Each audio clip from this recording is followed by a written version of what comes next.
कबीर कहते हैं, रतन का जतन कर, माड़ी का श्रृंगार। आया कबीरा फिर गया, झूठा है अहंकार। बीजक के साखी प्रकरण की एक साखी है। रतन का जतन कर, माड़ी का श्रृंगार। आया कबीरा फिर गया, झूठा है अहंकार। तुम्हें रतन मिले हैं, उनको जतन से रखो। सब श्रृंगार माड़ी का है, दिखावा मात्र है। कितने लोग आए और चले गए, इसलिए यहां का अहंकार झूठा है। तीन बातें इसमें हैं। पहली है रतन का जतन करो, जतन से अपने रतन को रखो। दूसरी बात है, तुम जतन जो नहीं कर पाते हो उसमें कारण है, श्रृंगार में भूल जाते हो, चमक दमक में, तो माड़ी का है। खखरे कपड़े पर माड़ी चढ़ा दी जाती है तो चिकना हो जाता है कपड़ा, लेकिन धो देने के बाद फिर खखरा। तैसे जो चमक दमक में तुम भूलते हो वो सच नहीं, धोखा। तीसरी बात साहब कहते हैं कि अहंकार लोग करते हैं, लेकिन अहंकार का आधार झूठा है। बड़े बड़े कहलाने वाले आए और चले गए और अंत में अहंकार झूठा ठहरा।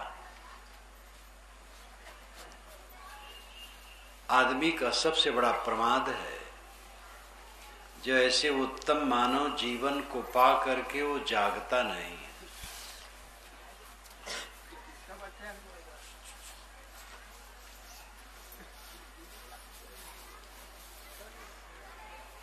इतना उत्तम जीवन पा करके वो जाग नहीं रहा है। मानव जीवन का उद्देश्य क्या है?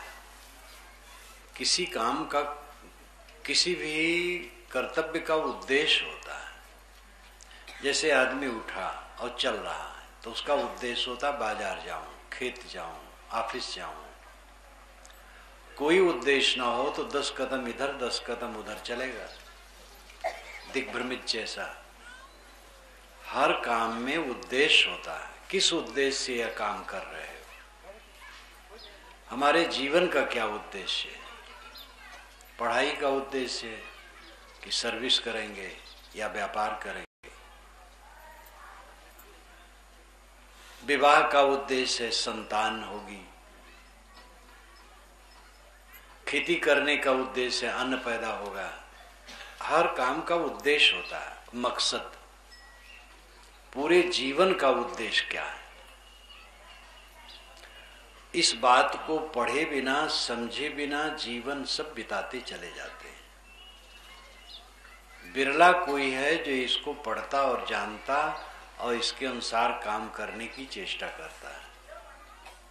आपके जीवन का उद्देश्य क्या है? कमाते क्यों हैं? खाने के लिए। खाते क्यों हैं? जीने के लिए। जीते क्यों हैं? इसका पता नहीं, बस जीते हैं, रेंग रेंग के जी रहे हैं। जीने का उद्देश्य, पूरे जीवन का उद्देश्य क्या है? उद्देश्य निर्धारित नहीं करना है, उद्देश्य प्रकृति द्वारा निर्धारित है। जैसे कोई लड़का पढ़ा तो पढ़ रहा है तो उसका उद्देश्य होता है कि मैं डॉक्टर बनूंगा, तो कोई कहता है मैं मास्टर बनूंगा, कोई कहता है मैं इंजीनियर बनूंगा, कोई अर्थशास्त्र पढ़ता और कहता मैं व्यापार करूंगा। तो उसको अपने तरफ से निर्धारित करना पड़ता है उद्देश्य, लेकिन पूरे जीवन का उद्देश्य निर्धारित नहीं करना है, निर्धारित है, पहचानना है। व्यापारी, डॉक्टर, इंजीनियर, प्रोफेसर, साधु, गृहस्थ, कलाकार, सबका उद्देश्य, मानव मात्र का उद्देश्य एक है, दुख से मुलाकात न होना या अनंत सुख पाना। ये वाक्य दो हैं, अर्थ एक है। कभी दुख से मुलाकात न हो, हमें दुख जरा भी पसंद नहीं है। दूसरे शब्दों में, अनंत सुख। क्षणिक सुख तो सबको मिलता है, बैठे बैठे थक जाते हैं, जब चलने लगते हैं तो सुख लगता है, और ज्यादा चलते हैं तब थक जाते हैं तो बैठने में सुख लगता है। भूख लग गई है तो भोजन करने में सुख लगता है, लेकिन ज्यादा भोजन करें तो दुख पैदा हो जाता है। तो क्षणिक सुख तो आदमी लेता रहता है और इसी में भूला रहता है। ऐसा सुख जिसमें दुख कभी नहीं आए, वो दुनिया में कौन सुख है? वो सुख दुनियादारी का नहीं है, वो दुनियादारी से परे है, वो संतोष का सुख है। जब सब तरफ से आदमी अपने मन को बटोर लेता है तब संतोष होता है। अब बटोर लेने की बात में भी शंका होती है, क्या खेती न करे, दुकानदारी न करे, सर्विस में है तो क्या ऑफिस न जाए, स्कूल न जाए? बटोर लेने का मतलब है तृष्णा से बटोर लेना, काम धंधे से बटोर लेना नहीं। काम तो करना है, हाँ, काम करने में भी मर्यादा हो। जो अंतिम काम है उसके लिए आप समय कितना निकालते हैं, आध्यात्मिक उन्नति के लिए आप कितना समय निकालते हैं? 24 घंटे में 1 घंटा 2 घंटा कितना निकालते हैं? कितने लोग यहाँ बैठे हैं? बहुत कम लोग होंगे जो समय निकालते होंगे। समय ही नहीं निकालते, जरूरत ही नहीं समझते हैं, टीवी देखते हैं। अब तो गांव में भी अखबार पहुंच रहे हैं, सुबह अखबार से मुलाकात और रात में टीवी से। अखबार में इधर उधर का समाचार, उसको पढ़ करके दिमाग में भरे और रात में टीवी का मवाद भर करके सो गए। आध्यात्मिक साधना के लिए समय निकालने वाले बहुत दुर्लभ हैं। जीवन अस्त व्यस्त बीत रहा है और सबको अहंकार है कि हम ठीक से जी रहे हैं। अपने जीवन के असली उद्देश्य की पूर्ति के लिए कोई समय नहीं निकाला जा रहा है। जीवन का उद्देश्य है दुख से मुक्त होना, अनंत सुख पाना। दुख क्या है? जड़ बुखार का दुख हो जाता है, ज्ञानी को भी हो जाता है, या और भी कोई शारीरिक व्याधि आ सकती है। कोई अपमान कर दिया, सम्मान कर दिया, सबका हो जाता है। ज्ञानी पुरुष को भी सभा में गाली देने वाले होते हैं, अकेले में नहीं। अकेले में तो होते ही हैं, सभा में ज्ञानी पुरुष को भी गाली दिया जाता है। सामने खड़ा होकर के उल्टा पलटा कहने वाले हुए हैं, लेकिन ये उनको कोई दुख नहीं। तो समझ है जिसकी जैसी कहता है। दुख है अपने मन का उद्वेग। काम एक उद्वेग है, आदमी चुपचाप बैठा है, संतुष्ट है, इतने में काम विकार आ गया और उसने हटाया नहीं तो उत्तेजित होगा। ब्रह्मचर्य जीवन में इसको लिखा गया है कि ब्रह्मचर्य जीवन मैंने यही लिखा है। गुरु जी के साथ आया, हंसता उतरा और शुरू किया, यहीं लिखा। और यहीं से जब लौटे तो बनारस में छपा के तब बढ़ारा पहुंचे। ब्रह्मचर्य जीवन में मैंने लिखा है, पहले स्मरण होता है विषयों का, फिर प्रियता होती है, फिर विकार होता है, फिर उत्तेजना होती है, फिर क्रिया होती है। ये मनोवैज्ञानिक बात है। जैसे पुरुष है तो स्त्री का, स्त्री है तो पुरुष का स्मरण होता है। स्मरण में कोई विकार नहीं होता, स्मरण हटा दो बस ठीक है। लेकिन स्मरण में प्रियता हो गई तो गड़बड़ हो गया, और उसको हटा दो तो ठीक। अगर प्रियता नहीं हटाए तो विकार उत्पन्न होगा, मलिनता चित्त में आएगी। उसको हटा दो तो कुशल, अगर वो भी नहीं हटाए तो उद्वेग होगा। उद्वेग भी हटा दो तो ठीक, उद्वेग नहीं हटाए तो क्रिया होगी। ये क्रम है इसका। अकेले में बैठा है आदमी, मन प्रसन्न है, निर्मल है, निर्विकार है, लेकिन जब उसके मन में मनोविकार आया तो वो खलबला गया और उसे दूसरा चाहिए, परतंत्र हो गया, दुखी हो गया। ये उद्वेग। क्रोध आया तो दूसरे को नुकसान करने के लिए मन में विचार आया, ये उद्वेग। ईर्ष्या आई, किसी की उन्नत देख करके मन में जलन हो गई। इसी प्रकार के जितने उद्वेग हैं ये असली दुख है। ये दुख हमें बांधते हैं। शरीर में हमें कोई कष्ट हो जाए वो बांधता नहीं है, भोग है, क्षीण हो जाएगा, सा लिया जाएगा, फिर खत्म हो जाएगा। लेकिन अगर काम उद्वेग, क्रोध उद्वेग, मोह उद्वेग, लोभ उद्वेग, द्वेष उद्वेग, ईर्षा उद्वेग, ये उद्वेग आते हैं तो ये मन को जलाते हैं और बंधन बनाते हैं। शरीर में व्याधि हो जाए, विवेकवान सह लेते हैं उसको। मन उनका कोई गड़बड़ नहीं होता है, मन से प्रसन्न सह लेंगे, वो बंधन नहीं करेगा। हाँ, उसमें भी क्षोभ हो जाए तो बंधन होगा, क्षोभ नहीं होना चाहिए। और अच्छी स्थिति का मतलब यह है कि कोई भी स्थिति आए समता को प्राप्त हो। ज्ञान की जो पूरी अवस्था है उस समता की स्थिति है। वेद का वचन है, का मोह का शोक एकत्वम अनुपश्यति। एकत्वम अनुपश्यति, एकत्वम का मतलब एकता का भाव, अनुनाम पीछे, पश्यत नाम देखना। तो कहीं पीछे मात्र अर्थ होगा और कहीं अर्थ होगा बारंबार। बारंबार यहाँ अर्थ है बारंबार एकत्व देखना, लगातार एकत्व देखना।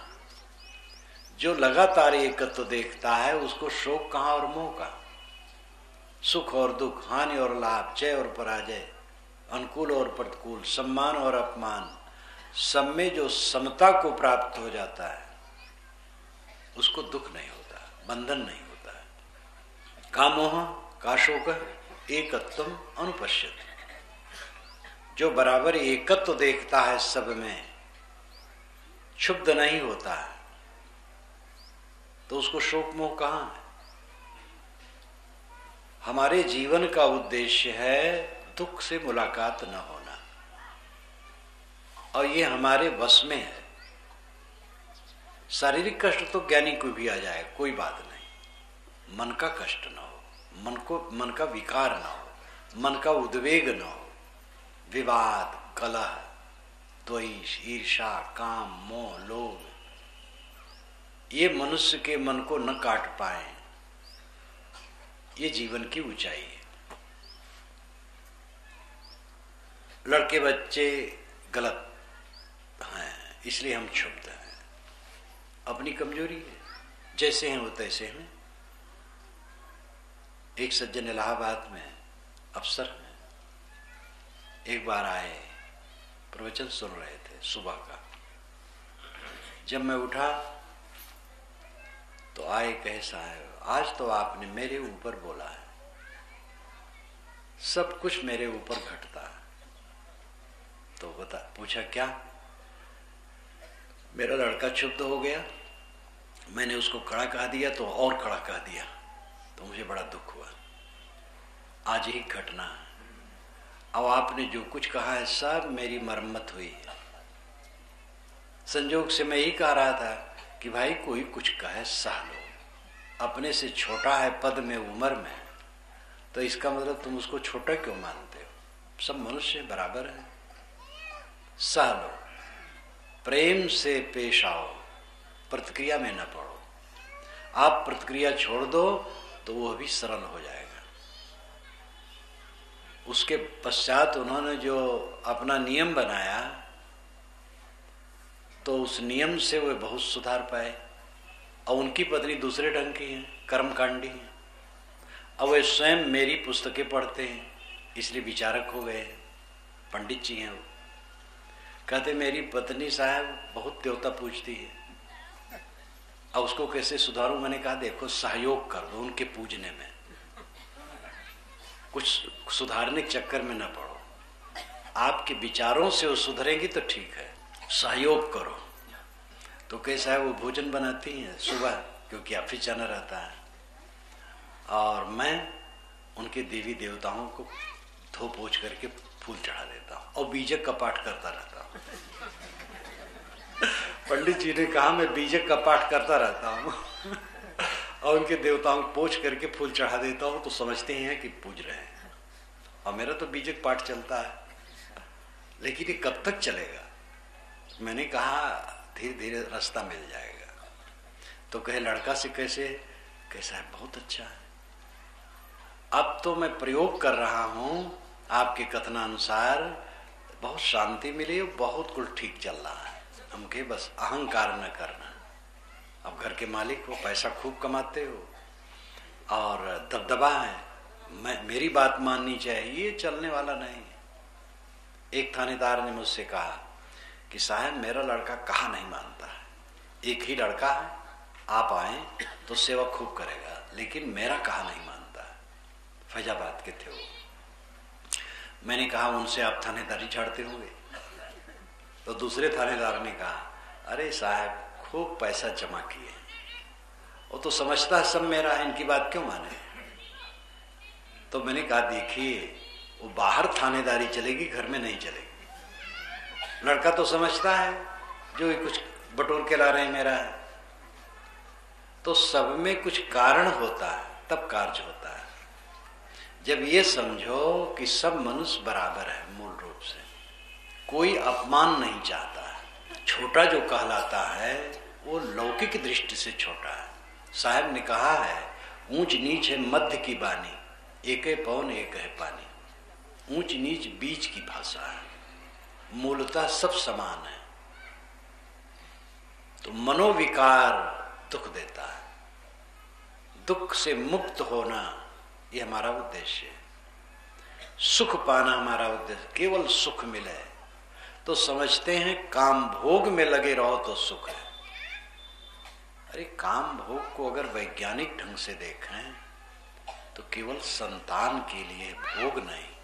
वेद के सब ऋषि करीब करीब गृहस्थ हैं, लेकिन किसी ऋषि ने चारों वेदों में कहीं नहीं लिखा है, कहा है कि विवाह विलास के लिए है, संतान के लिए है। विवाह सूक्त है वेद में, मैंने वेद में लिखा है अपने विवाह सूक्त को विधिवत। विवाह सूक्त में वर वधू का हाथ पकड़ करके कहता है कि संतान के लिए मैं तुम्हें ग्रहण करता हूं। तो प्राकृतिक ढंग से देखा जाए तो नर नारी का संबंध केवल संतान के लिए। विलास में पड़ोगे वो नुकसान करेगा, कुछ फायदा नहीं। आदत बनाए रखो, उलझे रहो, मन मलिन होगा, तृष्णा बढ़ेगी, भवबंधन मजबूत होगा, तन मन क्षीण होगे, कोई फायदा नहीं। तो काम भोग में सुख खोजते हैं, जीव के स्वाद में सुख खोजते हैं, रूप में सुख खोजते हैं, पैसा खूब जमा करने में भी सुख खोजते हैं। कुछ लोगों की आदत होती पैसा खूब जमा करो, जमा करके क्या करोगे? जमा करो, खर्च करो। संग्रह खर्च के लिए होना चाहिए। कई आदतें हो जाती है, वो आदतें खराब करती हैं। दुख से मुक्ति और अनंत सुख की प्राप्ति मानव जीवन का प्राकृतिक उद्देश्य है, बनाना नहीं।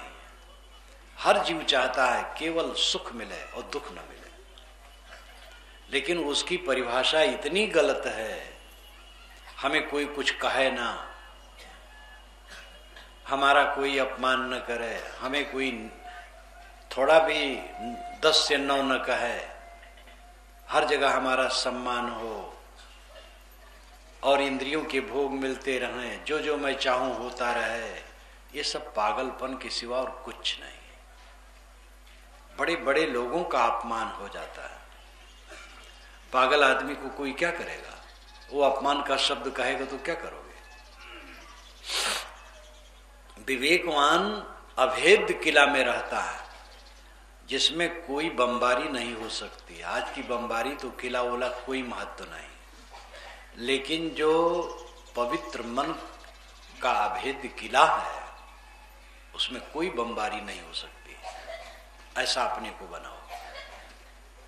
आंख, नाक, कान, जीभ, चाम, मन, बुद्धि, ये आपको रतन की तरह मिले।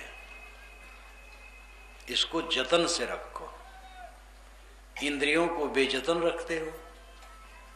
जब नशा तक सेवन करते हैं लोग, तंबाकू, बीड़ी, सिगरेट, पान, सुपारी, शराब, कबाब, ये तुच्छ चीजों को नहीं छोड़ते तो और क्या कहा जाए। इंद्रियों को संभाल करके रखो, रतन का जतन करो। अंततः रतन आपका आत्मा है। आत्मा को जतन से रखने का अर्थ है इंद्रियों को संभालना। चित्त जैसे पुरुष शुद्ध है, वैसे जब चित्त शुद्ध हो जाता है तब कैवल्य हो जाता है। ये पतंजलि महाराज ने योग दर्शन में कहा। जैसे पुरुष शुद्ध है, वैसे जब चित्त शुद्ध हो जाता है तब कैवल्य हो जाता है। पुरुष नाम आत्मा। पुरुषेते पुरुष, शरीर रूपी पुर में शयन करने से इस आत्मा को पुरुष कहते हैं। और इससे भी अधिक जबरदस्त अर्थ है, जो आगे आगे ज्ञान प्रकाश करे वो पुरुष है। पुर उष, ये दो पद मिलकर के पुरुष शब्द बनता है। पुर उष, पुर नाम आगे, उष नाम जलाना। इसीलिए उषा, सूरज की आभा को उषा कहते हैं। जब सूरज उगता नहीं, उसके करीब करीब 1 पौन घंटा के पहले जो आभा निकलती है पूरब तरफ, उसको उषा कहते हैं। उषा नाम जलाने वाली और उष नाम जलाना। पुर उष, आगे आगे जलाना, पुरुष का अर्थ होता है। ज्ञान का प्रकाश आगे आगे करता जाए वह पुरुष है। तो जीव आगे आगे ज्ञान का प्रकाश करता जाता है, वो हरदम जानता रहता है। जानना उसका धर्म है, इसलिए उसको पुरुष कहते हैं। तो ये चेतन आत्मा पुरुष है। जब स्वभाव से शुद्ध है, जब चित्त शुद्ध हो जाता है तब कैवल्य हो जाता है। चित्त की मलिनता से कष्ट होता है। सुख उद्देश्य, अनंत सुख, और संतोष के बिना वो कभी नहीं मिलता। अब आज अगर संतोष नहीं है तो कभी संतोष नहीं मिलेगा। लोग कहते हैं कुछ दिन के बाद संतोष करूंगा।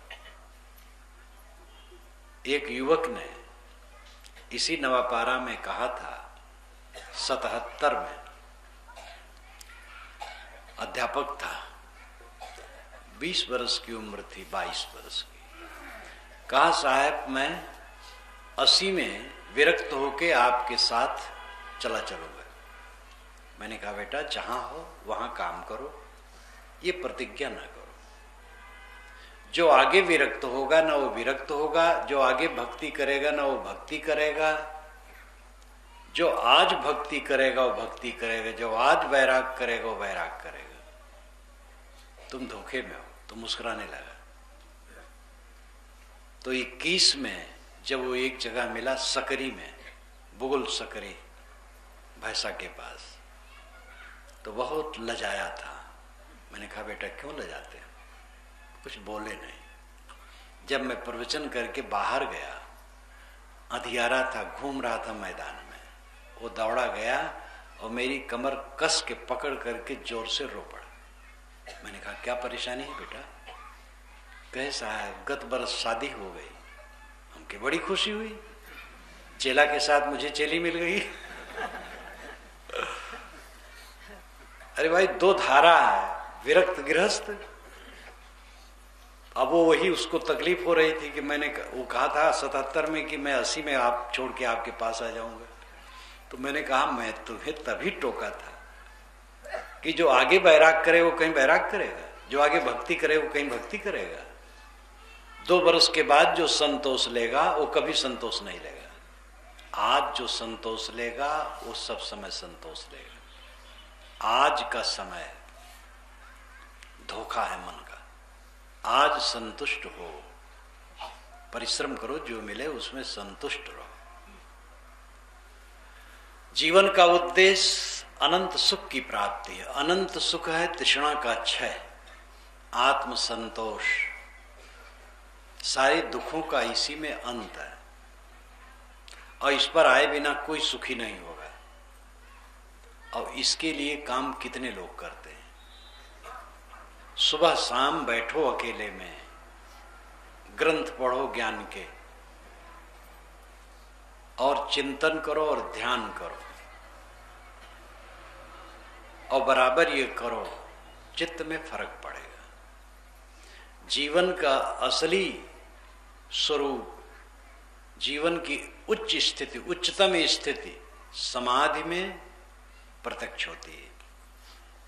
भय मुक्त जीवन, भय से बिल्कुल रहित, कोई भय नहीं, ये समाधि में इसका अनुभव होता है। जब सही समाधि लग जाती है। समाधि वैसे जल्दी से नहीं लगती है, क्योंकि आदमी रजोगुण और तमोगुण से भरा है, इसलिए उद्वेग है उसमें। जब रजोगुण तमोगुण कोई साधना द्वारा, सेवा भक्ति द्वारा काटता है, सेवा की जरूरत है। घर में रहो, सेवा परायण रहो, निठल्ले न रहो। जो बूढ़े लोग हैं उनको भी कुछ करना चाहिए। करने से स्वास्थ्य भी ठीक रहेगा, घर वाले भी प्रसन्न रहेंगे और करना एक कर्तव्य है। तो सेवा परायण रहो और साधना परायण रहो। सबसे बड़ी गलती है आप लोगों की कि समय नहीं निकालते हो। इसमें मैं पूछना चाहूं कि कितने लोग सुबह शाम अकेले बैठते हैं 1 घंटा। बड़ा मुश्किल है मिलने वाले, कोई मिलेगा। और सबको करना चाहिए। और ये बहानेबाजी बेकार है कि समय नहीं है, सबके पास समय है। समय वो लगाना कहाँ चाहते हैं। पंडित जवाहरलाल नेहरू जब प्राइम मिनिस्टर नहीं थे तब भी बहुत व्यस्त थे, और प्राइम मिनिस्टर हो गए तब तो और व्यस्त हो ही गए। लेकिन रोज वे व्यायाम करने के लिए समय निकालते थे। समय कैसे नहीं, समय का महत्व समझो, समय मिलेगा। जब तक अकेले में न बैठोगे, अभ्यास न करोगे, तब तक फर्क नहीं पड़ेगा मन में। अपने को अकेला करो। जीव अकेला है और अकेले में बैठ करके, अब केवल अकेले में बैठे हो, कल्पना में डूबा रहे तो कोई फायदा नहीं होगा।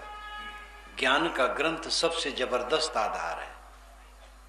मैंने तो स्वयं जो स्वाध्याय से लाभ पाया वो मैं जानता हूं। बचपन से ही स्वभाव था अध्ययन का। बचपन से जब मैं ठीक से पढ़ नहीं पाता था, उस उम्र में घूर पर भी मिले हुए पर्चे को पढ़ डालता था, चाहे वो समझ में आवे चाहे ना। मैं अपने 8-10 वर्ष की उम्र में वेद पढ़ता था। वेद क्या समझो, लेकिन पढ़ता रहता था। अब उसी में पढ़ते पढ़ते कुछ समझने में आने लगा। तो अध्ययन करें, चिंतन करें, मनन करें। चिंतन और मनोविलास में फर्क है। मनोविलास का अर्थ है मैं जवान हूं, सुंदर हूं, दुनिया के ऐश्वर्य मेरे हैं, मैं भोगों में प्रवीण हूं, मेरे लिए सब कुछ है। ये मनोराज्य, ये मनोविलास है, ये नरक का घर है। शरीर नश्वर है, आत्मा अमर है, किसी के साथ कुछ नहीं है, अंत में सब छूट जाने वाला है। इन वास्तविकताओं को सोचना चिंतन कहलाता है। चिंतन से मन का बंधन कटता है और समाधि में पहुंचने पर साक्षात्कार होता है। साक्षात्कार का अर्थ है जो जैसे है उसको वैसे ही समझना। जब समाधि लगती है ठीक से, समाधि लगने का अर्थ है संकल्प शून्य हो जाना, कुछ न सोचना, तब जीवन की असली स्थिति का अनुभव होता है। भय सब समाप्त हो जाता है। जीवन भर जिसको हम माने रहते हैं उन्नति, अंत में वो झूठ ठहरती है, लेकिन तब कुछ करने का अवसर नहीं रहता है। बहुत धन, बड़ा सम्मान, बड़ी प्रतिष्ठा, बड़ा पद, अंत में वे सेमल के फूल सिद्ध होते हैं, कुछ उसमें नहीं रहता है। उन्हीं में लगे लगे रत्न का समय हमारा नष्ट हो जाता है और विकारों का जखीरा इकट्ठा हो जाता है चित्त में और पीड़ित होते रहते हैं। बाहर उन्नत करते हैं, भीतर पतन करते हैं। बाहर चमकाते जाते हैं, भीतर काला होता जाता है। बाहर से भरे भरे हैं, भीतर से खाली खाली हैं, क्योंकि असली काम नहीं किया जा रहा है। रतन का जतन करो, माड़ी का श्रृंगार। साहब कहते तुम्हारा श्रृंगार माड़ी का, जवानी कितने दिन की है? जैसे धो देने पर कपड़ा खखरा हो जाता है, चमकते हुए जवान थोड़े दिन में खखरे हो जाते हैं, आंखें बैठ जाती हैं, मोटी मोटी नसें निकल आती हैं, चेहरा अनसुहाता हो जाता है, सुंदर दंत पंक्ति सुंदर नहीं रह जाती, सब कुछ बिगड़ता है। सारा श्रृंगार माड़ी का है। वेद के ऋषि ने भी कहा, हिरणमयन पात्रेण सत्य श्यापितम मुखम तत्तम पूषन्न पाविरण सत्य धर्माय दृष्टे।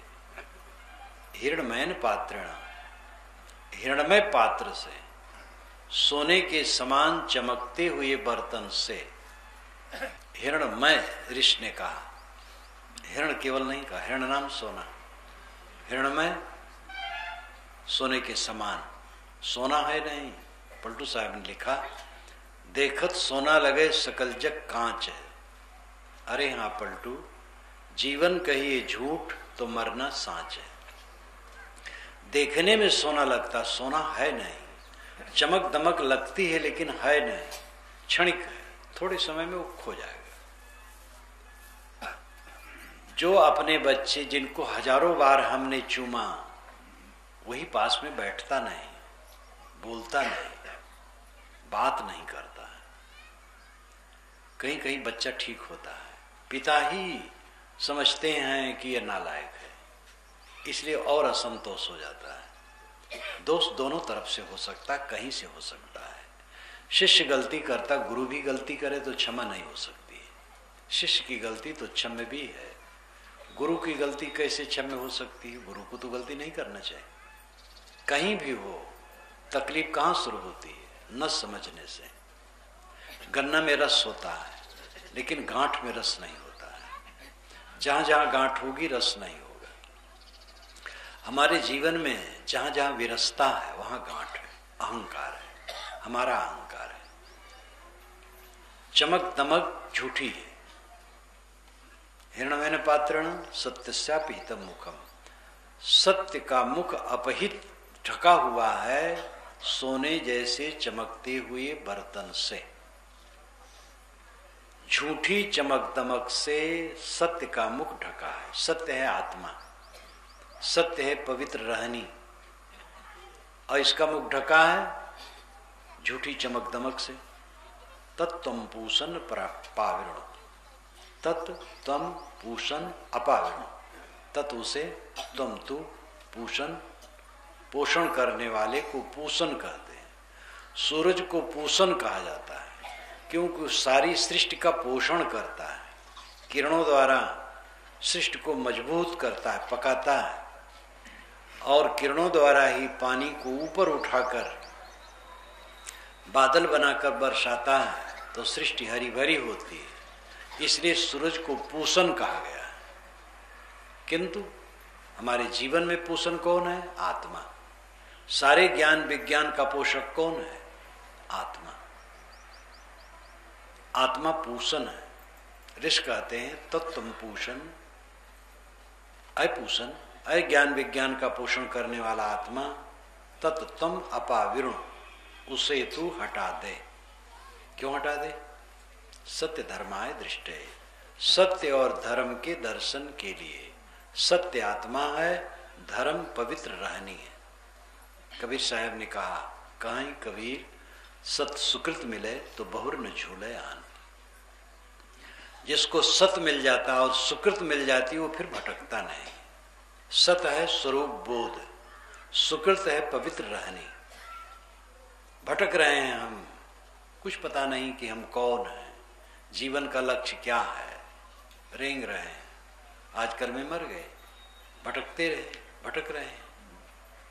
आप शुद्ध बुद्ध चेतन है, परम तत्व है, ब्रह्म, ईश्वर, परमात्मा, खुदा गाड शब्दों से, परम तत्व शब्दों से जो व्यक्त किया गया है वो आप ही का स्वरूप है। आपके अलावा कोई परम तत्व हो सकता है? धर्म के क्षेत्र में ये बड़ा अनर्थ किया गया है कि जीव तो तुच्छ है। जीव तुच्छ है तो श्रेष्ठ कौन है? जीव तुच्छ नहीं, जीव ही ने सारे ज्ञान विज्ञान की खोज की है। जीव तुच्छ नहीं है, जीव ही महान है। ये मनुष्य जीव ही ने सारे शास्त्रों की रचना की है, सारे ज्ञान विज्ञान का विकास किया है, सारे देवी देवताओं का सृजन किया है, सारे ईश्वर भगवानों की कल्पना की है। ज्ञान विज्ञान कह देने से जहां तक मनोव्यापार का विषय है सब आ जाता है, और ये मनुष्य का रचा हुआ है। इसलिए मनुष्य बड़ी हस्ती ज्ञान की क्या हो सकती है? लेकिन आदमी ने स्वयं अपने अज्ञान से दुर्भाग्य पैदा किया कि जीव तो तुच्छ है, मनुष्य तुच्छ है। ये समझो कि आप महान हैं, आप शुद्ध बुद्ध चेतन हैं, अमर आत्मा है, आप में कोई दुख नहीं, कोई पीड़ा नहीं, कोई संताप नहीं। ये बनाया गया है संताप, मान मान करके चारों तरफ आसक्ति बना बना करके संताप पैदा किया गया है, और इस संताप को आप ही को मिटाना है, कोई मिटाने वाला नहीं है। गुरु प्रत्यक्ष है, संत प्रत्यक्ष है, लेकिन वे भी केवल राय देंगे, उपदेश देंगे। करना पड़ेगा आपको, दवाई आपको खाना पड़ेगा, तब रोग दूर होगा। आपके लिए कोई भोजन बना सकता, लेकिन खाना आपको पड़ेगा। आपके सिर पर बोझा है, कोई ले सकता है, आपका सर हल्का हो गया, लेकिन आपके मन में राग द्वेष है, वो कैसे कोई ले लेगा? बताएगा, उपदेश करेगा, उसके उपदेश से आपको हल्का करना पड़ेगा। विपत्ति हम अपनी काहे सुनावें, सदगुरु विशाल साहब ने कहा है, निज कर सब दुख उत्पत्ति कीने नहीं कोई और बनावे। अपने हाथ से हमने सारा दुख उत्पन्न किया है, हमारा दुख किसी ने बनाया नहीं, हमारा बनाया है। अपने जाल बिछाई के आप फंसे मतिमंद, कहाँ रोक कहाँ औषधि कैसे मिले आनंद, ये श्री निर्मल साहब ने कहा, सभी संतों ने कहा है, सबका ये अनुभव है। हमारा अपना बनाया दुख है और हमें भी उसको मिटाना है। तो रतन का जतन करो। ये रतन शरीर, इंद्रिय और मन आपको मिले हैं, जतन से रखो। जतन से न रखोगे तो इन्हीं द्वारा आपको फांसी लगेगी। जिससे मोक्ष मिलना है वही आपके लिए बंधन का कारण बनेगा। अपना मन, अपनी इंद्रियां अपने शत्रु बन करके बैठ जाएंगे। हमारे अपने दुष्कर्म हमारे गले की फांसी बनते हैं, हमारे अपने सत्कर्म हमारे कल्याण के साधन बनते हैं। इसलिए अपने पर हमें ध्यान देने की आवश्यकता है। अपने को संभालो, सुबह शाम समय निकालो, एक एक घंटा दोनों टाइम निकालो, बहुत अच्छा। कोई बहुत व्यस्त हो, आधा आधा घंटा निकाले और इसके लिए आधार बनावे अध्ययन, चिंतन और ध्यान का, तो प्रगति निश्चित ही होगी। माड़ी का श्रृंगार, सब श्रृंगार माड़ी, जिसमें लुभाते हो किसी का रहने वाला नहीं। अभी हमारे मुख्य गुरुजन थोड़े दिन में चले गए, सदगुरु विशाल साहब के गए तो थोड़ा ज्यादा समय हुआ, लेकिन बुरहानपुर के साहब, हमारे गुरु जी बाराबंकी के साहब, श्री प्रेम साहब, ये सब मुख्य गुरुजन थोड़े दिन में आगे पीछे चले गए। उनका क्या रहा? गृहस्थ लोग जाते हैं, विरक्त लोग जाते हैं, जिन्होंने कामना का त्याग किया, आत्म शांति पाई, वो तो धन्य हो गए। जाना तो सबको है, चाहे सिंहासन पर बैठ करके जाए, चाहे जंजीर में बंध के जाए। आए हैं सो जाएंगे राजा रंग फकीर, एक सिंहासन चढ़ चला, एक बंधा जंजीर। जंजीर में बंध के न जाओ। अभी मरने का समय आ जाए और मन व्याकुल हो जाए तो जंजीर में बंध गए। मरने का समय आए तो लगे ही ना कुछ हो रहा है, मरना तो कुछ है ही नहीं, सांस आती जाती टूट जाए, बस खत्म। मैं जहां का तहां हूं, मैं जो हूं सो हूं, मेरा छूटता क्या? मेरा कुछ छूटना ही नहीं। जो मेरा है छूटता नहीं, जो छूटता है वो मेरा नहीं। संग चले जो सो धन है, संतो छूट जाए सो माया। अब इन सब बातों पर जब बराबर चिंतन करे, मनन करे, सोच करे, तब मन में लकीर पड़े तो पुराना अध्यास कटे, आध्यात्मिक उन्नति हो। सोचते ही नहीं, बस सुबह अखबार, कितने लोग तो अखबार में 2-2 घंटे लगे रहते हैं, और रात में टीवी। दोनों भयंकर नुकसानदेह। व्यवहारिक लोगों को अखबार पढ़ना चाहिए, ठीक है, थोड़ा पढ़े, और टीवी उवी कोई खास चीज, कोई ज्ञान की बात हो, कुछ समाचार हो, थोड़ा देख सुन ले। ज्यादा साधक को तो उसकी भी जरूरत नहीं। जो साधना परायण हो, गृहस्थ लोग हैं, साधना परायण हैं, तो टीवी सीवी से कुछ जरूरत नहीं। लेकिन टीवी नहीं, आजकल भयंकर नुकसान, बच्चों की पढ़ाई का नुकसान, और ये बूढ़ों के आचरण और व्यवहार और मानसिक विकारों के लिए साधन बना है। आध्यात्मिक उन्नति का नुकसान है। वो हितकर चीज है, लेकिन हितकर कहाँ लोग कर पाते, अहितकर करते हैं, समय बर्बाद करते हैं। अपने को संभालो। आया कबीरा फिर गया, झूठा है अहंकार। किसका अहंकार आपको है? आपका क्या है? अकेले में बैठ के सोचो। अगर आप स्थिर होकर सोचेंगे तो लगेगा हमारा एक कण भी इस दुनिया में नहीं, और ये गूढ़ तत्व नहीं है। आत्मा विषय में तो गूढ़ तत्व है। स्वयं को समझना मुश्किल होता है। दूर की चीजें दिखती हैं, निकट की नहीं। हम अपनी आंखों से चांद सितारे को भी देखते हैं। यहां से तो हिमालय नहीं दिखता, लेकिन अवध क्षेत्र से हिमालय की पट्टी पूरी दिखाई देती है, वहां से बहुत नजदीक हो जाता है। तो चांद सूरज तो बहुत दूर है, लेकिन हम आंख से देखते हैं। लेकिन आंख में लगे हुए कज्जल को हम नहीं देखते। आंख में ही जो पास में पलक है, भौं है, इसको नहीं देखते, क्योंकि अति निकट है। आत्मा तो स्वयं है, उसको कैसे देखें? एक प्रवक्ता संत ने मुझसे कहा, महाराज जैसे देह प्रत्यक्ष दिखाई देता, आत्मा क्यों नहीं दिखाई देता?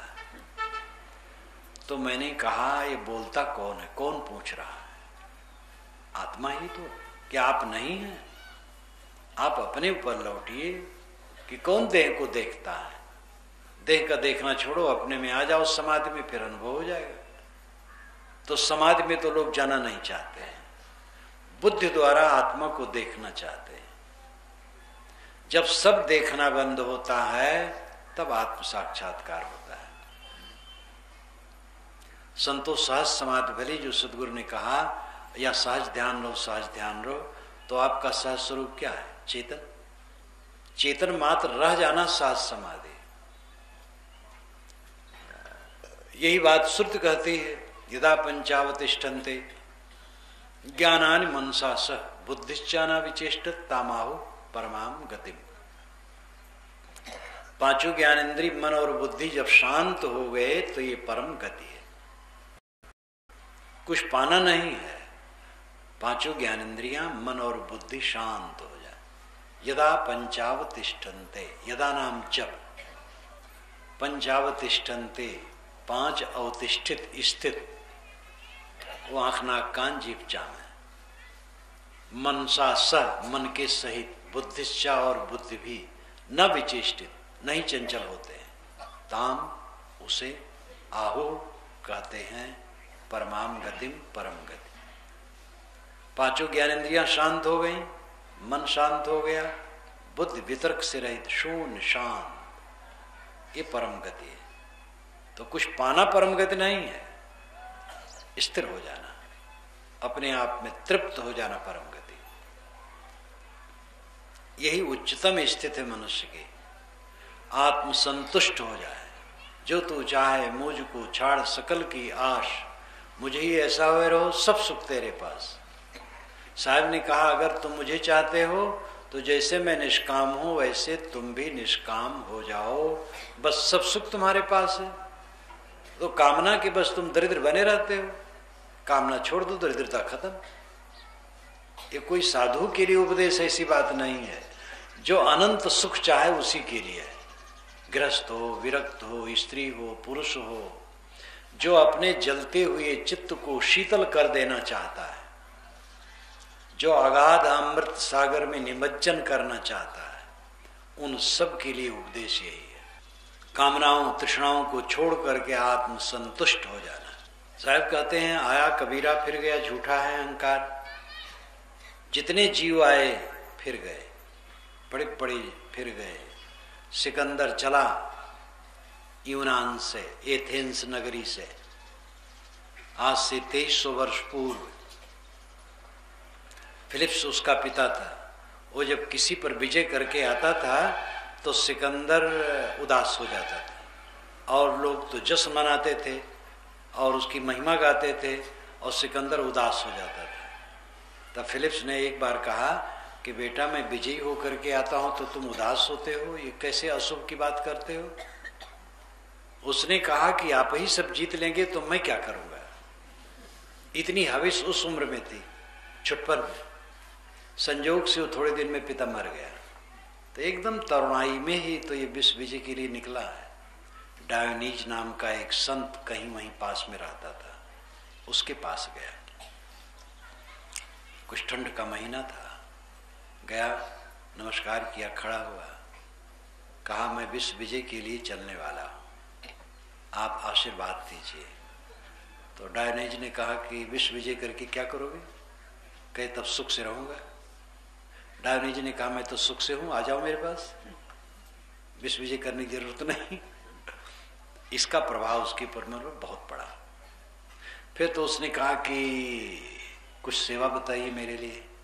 कहे धूप लिए खड़े हो, हट जाओ, बस ये सेवा है। तो इतना निष्काम पुरुष और निर्भय पुरुष का वचन उस पर बहुत प्रभाव किया। जब लौटा तो मंत्री से कहा कि अगर मैं साधु बनूंगा तो डायनीज तरीका बनूंगा, और नहीं तो विश्व विजयी बनूंगा। तो विश्व विजय के लिए निकला, साधु तो नहीं बन पाया। और लड़ते लड़ते आ करके हमारे देश के पश्चिम उत्तर कोण पर पुर नाम के राजा से लड़ाई हुई। हमारे देश के पुर नाम के राजा थे, उनसे लड़ाई हुई। पुर यद्यप हारे, लेकिन सिकंदर की सेना भी थकी और उसने लोहा डाल दिया, और अंत में लौट जाना पड़ा और रास्ते में मर गया। इकट्ठे कर जहां केजर सभी मुल्कों के माली थे, सिकंदर जब गया दुनिया से दोनों हाथ खाली थे। अहंकारी आदमी को अंत में पछतावा होता है तो कुछ कर नहीं पाता है। बहुत धन बटोरा, कुछ लोगों को धन बटोरने का नशा चढ़ जाता है और रो के उनको जाना पड़ता है। कुछ लोगों को परिवार बढ़ाने का, कुछ लोगों को सम्मान पद प्रतिष्ठा की ख्वाहिश, कोई सनक होती है, और ये सनक पीछे पीड़ा देती है मरते समय कि अपना काम नहीं किया है, धोखे में गया, और सब धुल जाता है, कुछ नहीं रह जाता किसी का। आया कबीरा फिर गया, झूठा है अहंकार। साहब ने अपने नाम को अन्य पुरुष के रूप में अनेक बार प्रस्तुत किया है। यहां कबीरा से अर्थ मानव मात्र, प्राण मात्र के लिए उन्होंने प्रयुक्त किया। इस संसार में मनुष्य आए और चले गए। अहंकार झूठा है, इसलिए रतन का जतन करो। अपने जीवन के लक्ष्य को समझो। जीवन का लक्ष्य है अनंत सुख की प्राप्ति, और अनंत सुख संसार की चीजों में कहीं नहीं। ये तो आदि अंत वाला सुख है, और वो सुख ही व्यामोहित करता है। जो दुनिया का सुख है उसी में हम व्यामोहित होते हैं, बुद्धि भ्रष्ट होती है, और आध्यात्मिक स्तर से हम गिरते हैं। इसलिए ये सुख नहीं, ये दुख है। इसीलिए विवेकवान इसे वितृष्णा करते हैं, भोगों से अपने को ऊपर उठा लेते हैं, चाहे गृहस्थी में हो चाहे कोई विरक्ति में हो। भोगों से ऊपर उठे बिना साधना का मतलब क्या है? साधना का अर्थ ही है भोगों से अपने को ऊपर उठाना। जो निरर्थक क्रियाएं हैं वे भोग हैं, जो शरीर के जीवन की रक्षा के लिए वे भोग नहीं, जैसे खाना पीना, सांस लेना, जागना, सोना, काम धंधा करना, ये शारीरिक क्रियाएं ठीक है। लेकिन जो आदतन है, अहंता ममता पूर्वक इंद्रिय और मन को विकृत करने की आदत, ये भोग है। यही जीव को बांधते हैं। और रतन का जतन करना यही है, अपने मन इंद्रियों को संभालना। रहो संहारे राम विचारे, कहता हूं जो पुकारे हो। साहब कहते मैं पुकार के कहता हूं तुम अपने को संभालो और राम का विचार करो। अपने को संभालने का अर्थ है अपने मन इंद्रियों को संभालो, और राम का अर्थ यानी आत्मा का विचार करो। अपने मन को दुनिया की वस्तुओं पर टिकाओगे तो मन में विकार पैदा होगा, राम में टिकाओगे तो शांति होगी। राम है आत्मा, आत्मा में बारंबार मन को नियोजित करो, आत्मचिंतन करो। लेकिन आत्मचिंतन का बल जिससे मिलता है वो बल वाला काम नहीं करते। इसलिए आप लोगों से मेरी अपील है कि सुबह शाम समय निकालो, अकेले में बैठो, अध्ययन चिंतन और ध्यान करो। एक भक्त ने जो बताया था वो मुझे ऐसे प्रसंग में बराबर याद आती है, और भक्त का नाम भी भूल गया और स्थान भी भूल गया, काफी दिन हो गए। वो कहे साहब मैं रात में जब सोने चलता हूँ तो आपका कैसेट लगा देता हूँ और बंद कर देता हूँ। सुबह जैसे नींद खुलती है मेरी उंगली बटन पर जाती है, उसके दबा दिया, बस आपका प्रवचन शुरू हो जाता है। फिर मैं कुल्ला करता हूँ, पानी पीता हूँ, टट्टी करता हूँ, मंजन करता हूँ, स्नान करता हूँ और प्रवचन सुनता रहता है। इसमें सब 1 घंटा बीत जाता है। 1 घंटा तो ये सब काम करते हुए भी प्रवचन भी सुनता रहता हूँ। तो ये हमारे में मधुरस अपने आप उतरता रहता है। जब स्नान कर लिया तब ध्यान में बैठता हूँ, तब उसको बंद कर देता हूँ। तो जितना बन सकता ध्यान करता हूँ। ध्यान के बाद तब अध्ययन करता हूँ। अध्ययन के बाद तब उठ करके जलपान, फिर ऑफिस जाता हूँ। अब उन्होंने ऐसा बना लिया तो एक जो घंटा है पहले वाला तो काम भी करते गए, और 1 घंटा तक अगर अच्छे विचारों को हम श्रवण करें कितना लाभ होगा। दूसरे लोग भी हैं, सर्विस वाले हैं, खेती वाले हैं, व्यापार वाले हैं, कुछ नहीं करते हैं, उस समय उनका बीत जाता है तो मन में कबाड़ इकट्ठा होगा। कबाड़ इकट्ठा होने के साधन आपको नींद खुलते ही सर्वत्र उपलब्ध है। कहीं पत्नी ने कुछ ठीक नहीं किया, गुस्सा आ गया, कहीं नौकर पर आ गया, कहीं मोह उत्पन्न हुआ, कहीं काम उत्पन्न हुआ, कहीं लोभ उत्पन्न हुआ। तो जो जगत प्रपंच है वो तो नींद खुलते ही सामने है, और मन प्रपंच है अंदर से वो जाग करके खड़ा हो गया।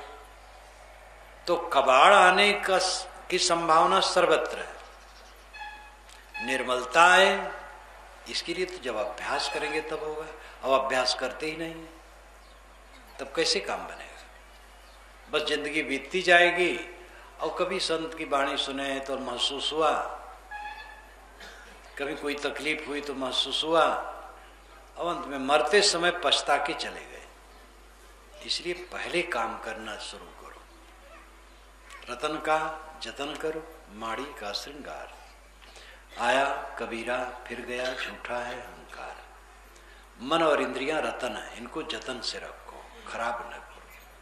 जतन यतय क्षीण दोषा, श्रुति वचन भी है, यतय क्षीण दोषा। यतन करते करते दोष क्षीण होते हैं, साधना करते करते मन के बंधन कटते हैं, एक लागे नहीं कटते। रोज सोचो, रोज विचारो, अपने दुर्गुणों पर कोप करो, क्रोध करो। क्यों होते? प्रथम साधना में मनोविकार जब मेरे मन में आवे, एक दिन मेड़ पर चलते चलते जोर से कोप किया मन पर, ये मनोविकार क्यों आते हैं, ऐसा ब्रेक लगा। उसके बाद तो इतनी बढ़िया साधना फिर चलने लगी, क्या पूछना। अपने को देखना है अंदर, जब तक अपने को न देखोगे वो दशा नहीं आएगी। और पूरी स्थिति में ऐसी दशा हो जाती है कि नींद खुली और रात में सोए, बीच में पूरा मन निर्मल। ये पूरी अवस्था है, पूर्ण अवस्था है, पूरी जागृत निर्मल मन। सावधान इसमें भी रहना है, क्योंकि मन, इंद्रिय, शरीर, संसार सामने है, तो सावधान तो उस समय भी रहना है। लेकिन ये सुबह अवस्था है, ये मनुष्य की बस की बात है। आप कल्पना करो, आपके मन में क्रोध, काम, लोभ, मोह नहीं उठते हैं, उद्वेग नहीं आते हैं, कोई तृष्णा मन में नहीं आती है, कितना सुख होगा। अमृत की धारा अंदर में बहेगी, अगाध अमृत की प्राप्ति यही है, सुधा यही है, मधु यही है। भिन्न भिन्न शास्त्रों में भिन्न भिन्न ढंग से कहा गया है। बाहर अमृत कहीं नहीं, जहर है, अमृत नहीं। जिससे खा करके आदमी मर जाए ऐसा जहर है, अमृत नहीं कि खा करके अमर हो जाए।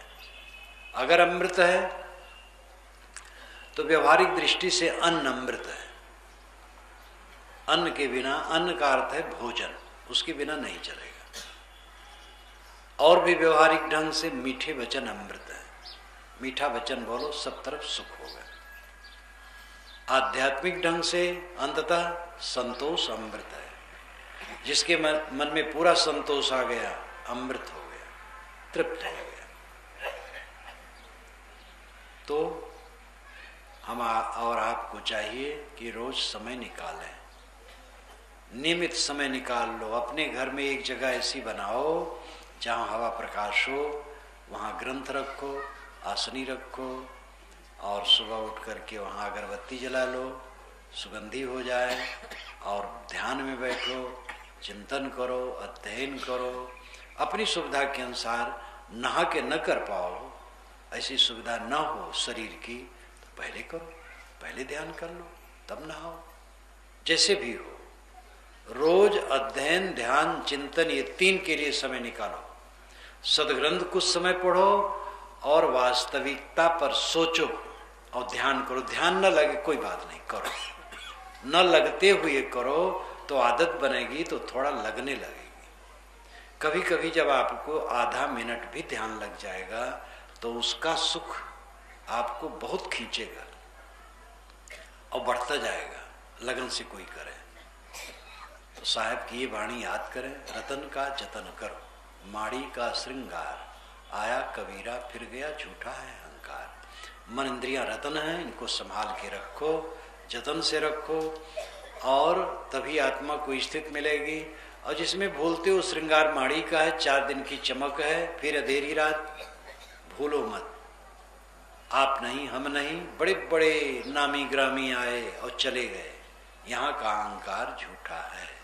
इसी के साथ मैं अपनी वाणी को विराम देता हूँ।